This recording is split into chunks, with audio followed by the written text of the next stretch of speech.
estaba ilocalizado ni ilocalizable, sino que estaba perfectamente comunicado con todo aquel que me quiso llamar y con todo aquel con el que yo pude llamar.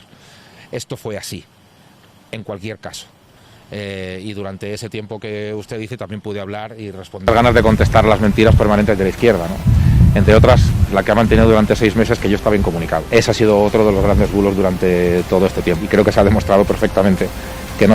Hola, muy buenas tardes. Bueno, no sé si acabas de escuchar las palabras de Carlos Mazón insistiendo en que él estaba perfectamente localizable, pero la verdad es que los datos y los hechos apuntan a otra cosa. Nos hemos pasado aquí todas las llamadas, por ejemplo, con su consellera, con Salomé Pradas. Hemos visto que ese 29 de octubre se intercambian 12 llamadas, pero realmente 4 no las responde Carlos Mazón. Es decir, Carlos Mazón, el peor día probablemente de su historia política y probablemente el peor día de la Comunidad Valenciana, desde luego en su historia, habla en 8 ocasiones con la consellera responsable, con la consellera de Interior. Llama a Mazón y Mazón le cuelga y no devuelve la llamada en ningún momento. Y ahí estamos viendo ya que ya se ha producido el grito de Vicent Monpó, del presidente de la Diputación, diciendo que lancen la alerta de una puta vez, que la consellera Pradas es consciente de que hay muertos en Paiporta y en otros municipios, como le reconoció a la delegada del Gobierno. Y Mazón cuelga, no coge el teléfono, cuelga y no devuelve esa llamada. Está por ver qué es lo que va a suceder, desde luego.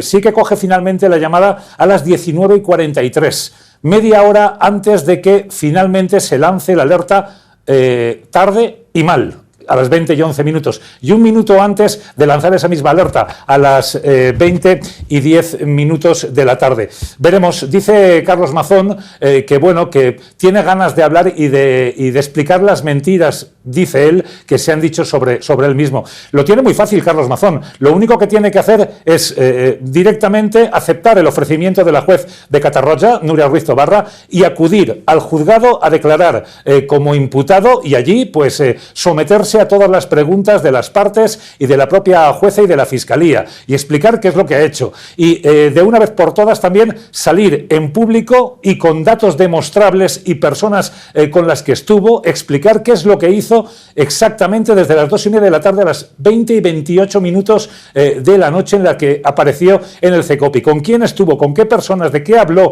Porque es el presidente de la Generalitat. No tiene una agenda privada. Él tiene una agenda pública y se reúne con determinadas personas que pueden dar fe de lo que él dice que hizo. Y así como también, de una vez por todas, no decirnos las llamadas que hizo, sino presentar ese listado de llamadas corroborado con la compañía telefónica a la que pertenezca. Bueno, esas largas que ha estado dando la Generalitat durante todo este tiempo para decir que no pueden ofrecer lo que ha ofrecido exactamente la consellera Salomé Pradas a la jueza de la Dana, este listado, estas 118 páginas en las que se puede comprobar cómo consellera y presidenta hablaron únicamente en 8 ocasiones el 29 de octubre. ¿Cómo puede complicar este listado el futuro judicial de Carlos Mazón? Miguel Ángel.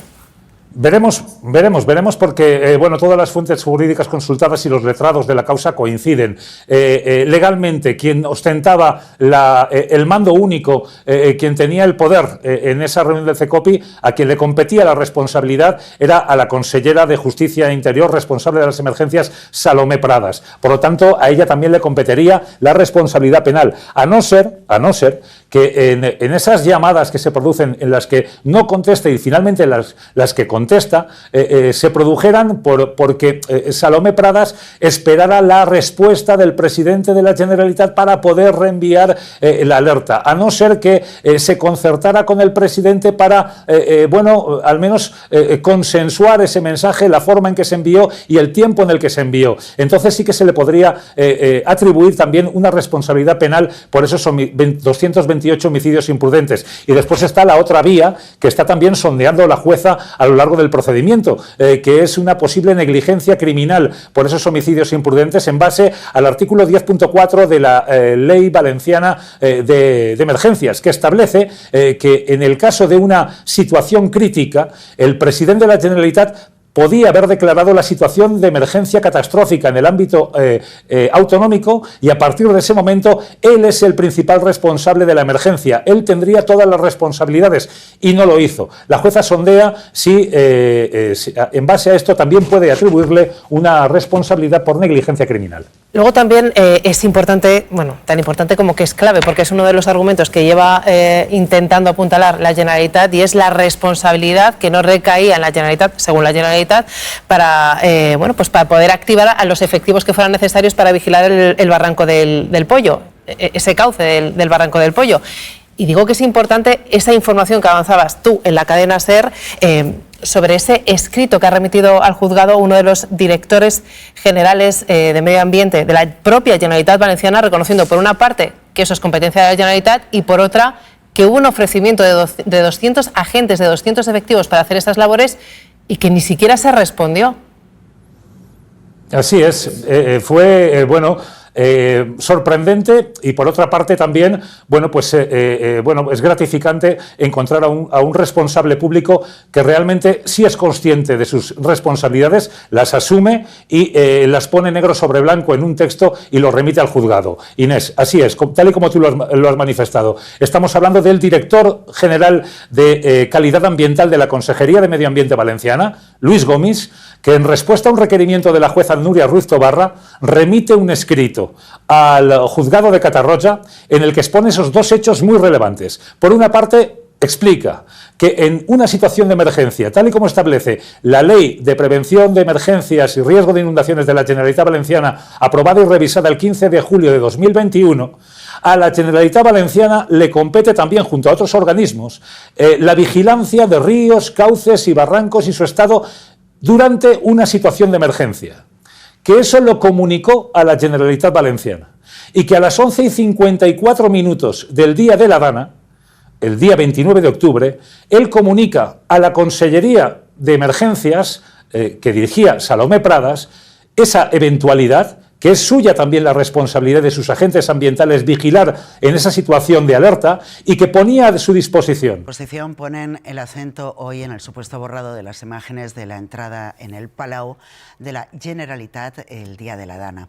La oposición cree que es una muestra de que desde el Govern se trata de destruir pruebas de la negligencia de la Dana. La destrucción de las grabaciones del Palau de la Generalitat atestigua que estamos ante un nuevo episodio del Partido Popular intentando machacar ordenadores, destruir pruebas para que la gente no sepa la verdad.